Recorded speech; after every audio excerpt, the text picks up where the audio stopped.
Prosecutors tried to track a man who slipped into a sorority house early yesterday and murdered 2 women. David Dick reports. The killer struck first at the Chi Omega sorority house. Police say he simply walked in through an unlocked door.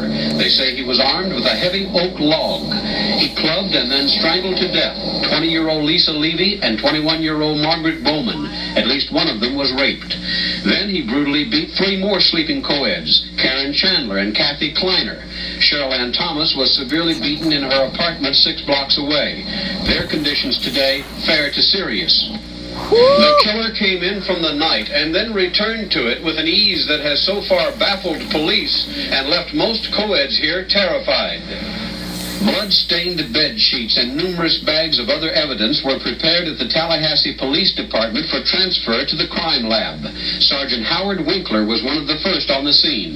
When he hit the girls, I just don't think they had a chance to fight back. I think he just went in and hit. I just don't think they had a chance to cry out. Captain Burl Peacock of the Criminal Investigation Division says he thinks it will be a very difficult case to solve. What kind of a person do you think is at large? Well, I'd rather say we've got a very disturbed, sick individual. A university crime prevention officer visited Florida State sororities today, urging house mothers to take stricter security measures. But many co-eds remain worried and badly frightened.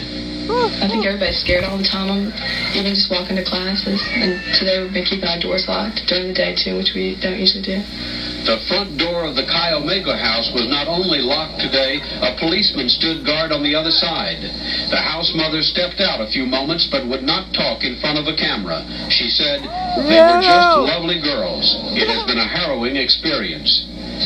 David Dick, CBS News, Tallahassee. Pensacola, Florida police are questioning a man they say may be one of the worst sex murderers of all time. We have a report from Bruce Hall. Police arrested this 31-year-old man after a high-speed chase Wednesday morning in Pensacola, Florida.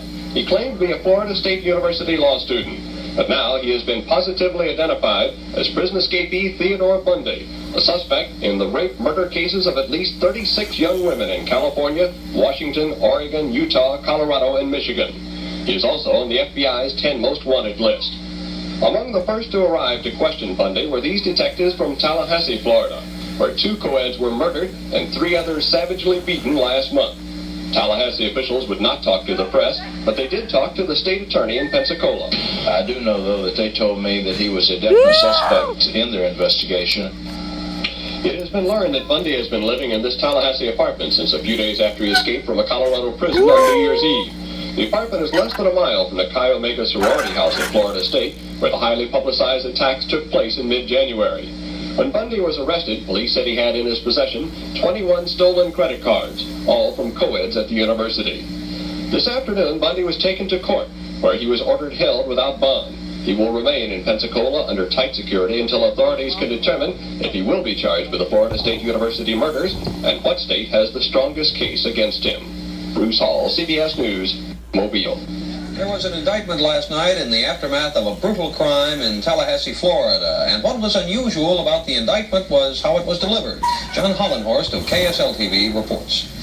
Last January, 2 Florida State University sorority sisters were strangled and beaten to death in their sleep. 3 other young women were severely injured. The crime touched off a massive investigation that led to Theodore Bundy, a 31-year-old former law student who has been kept in isolation since his arrest last February on auto theft and forgery charges. The FBI lists Bundy as a suspect in at least 36 sex murders in recent years, mostly in western states. Last night, Leon County Sheriff Ken Casares invited reporters to the county jail for a reading of the indictment to the defendant in front of the press, something rarely done in criminal cases. The charges, 2 counts of burglary, 3 counts of attempted murder, and 2 counts of first-degree murder. Why don't you read it to me? You're on bond for election, aren't you? Mr. Bundy, you got it, didn't you? Mr. Bundy, you told him that you were going to get me. You said he was going to get me, okay? You got the indictment. It's all you're going to get. Let's read it. Let's go. Theodore Robert Bundy, You were charged because of a court order. Bundy has not been allowed to speak to the press since he was arrested. Last night, he tried. Well, listen, I've been kept in isolation for 6 months. I've been kept away from the press. I've been buried by you. You've been talking for 6 months. I think it's my turn now. All right? We got a court order that there won't be any press here. I'm sure there won't be any press interviews. You've putting them out. I'm gagged, you're not. At a press conference a few minutes later, Sheriff Casares admitted there might be a problem with pretrial publicity. I think everybody has concerns about how a case is handled. I share those concerns, but also know of the public's right to at least be informed of the steps of justice as they proceed. This is only the second time Bundy has been formally charged with murder. He was scheduled for trial last winter in Colorado for killing a nurse. But on New Year's Eve, he escaped from jail and fled to Tallahassee, just 2 weeks before the sorority house murders. John Hollenhorst for CBS News, Tallahassee, Florida.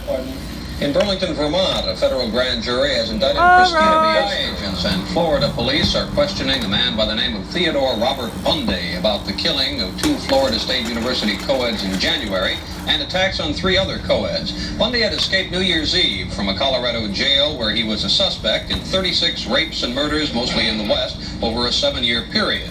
He was recaptured Wednesday morning, arrested in Pensacola, Florida, on a stolen car charge. But he gave the police another name, and it wasn't until last night that he was identified as Bundy.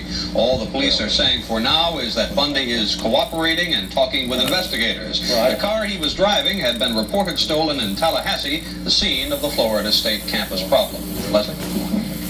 President Carter leads. The killing of 2 Florida State co-eds last year attracted national publicity. So did the arrest of the man charged with the killings.